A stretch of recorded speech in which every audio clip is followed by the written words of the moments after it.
Now, there's a bit of a controversy going on in Russian politics right now over the minting of a new coin.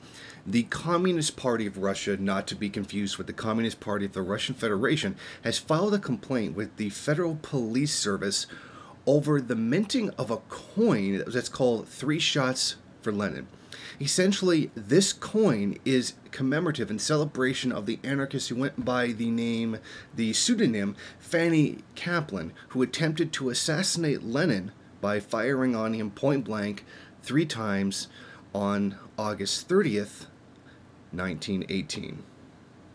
Now, obviously, you figure communists are going to be upset by this kind of thing, celebrating the attempted assassination of Vladimir Lenin, who was very instrumental in the Russian Revolution. Now, this organization is run by Maxim Surikin, who was a candidate in the 2018 presidential election, and he finished 7th place in the votes, 7th place, but he had less than 1% of the votes. Okay, so Fanny Kaplan, whose real name was Frege Roy-Bliat, I think that's how that's pronounced. Now, a lot of people were saying, well, historically, it's looked at as kind of a kangaroo court thing because she was only on trial for about 3 days, where she was eventually executed and her body was burned in a barrel.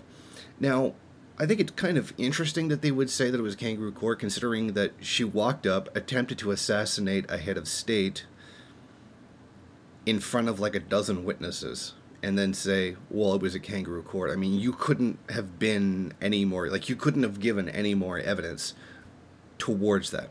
Now, I think it's, I mean, obviously celebrating the death of Lenin or celebrating the attempted assassination of Lenin is certainly something that anarchists would do that puts them on the same level as many of the reactionaries, the White Army, and etc., and any anti-communists in general. So I'm really not surprised to see that kind of connection in any way. But it's really interesting to note that while I knew this happened, I knew there was an attempted assassination of Lenin, I didn't know that it was an anarchist who did it. So that's something I did learn out of this situation. I just noted that there's a bit of a history of anarchists trying to ruin socialist experiments or trying to ruin socialist movements in general because they're not the ones who have control over the organization. It seems like they get really angry whenever, a revolution happens, but they didn't do it. Now, the reason that the woman gave for the attempted assassination was the banning of her party. So you can understand that she would be relatively upset about that, but we can certainly understand why supporting a party that would essentially open the door to the Nazis. I mean, that was part of the main schism in that situation. Many of the anarchists wanted to abolish the state and thus any coordinated defense efforts that would be used, which would have left the Soviet Union completely open to Nazi invasion, which was, a big part of why that problem existed to begin with. So obviously, in our view, this coin is going to be seen in poor taste, and this is going to be another one of the things that a lot of right-wingers and anarchists are going to be celebrating in a very general way, not in a very big way, but in general. Although, it's interesting, the right-wingers who support this are the same ones that turn around and say losers shouldn't get participation trophies.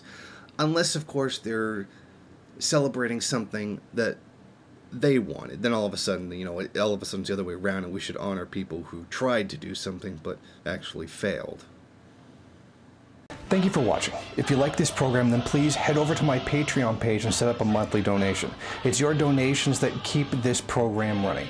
Also, if you would like, please rate, comment, subscribe, and share in various social media.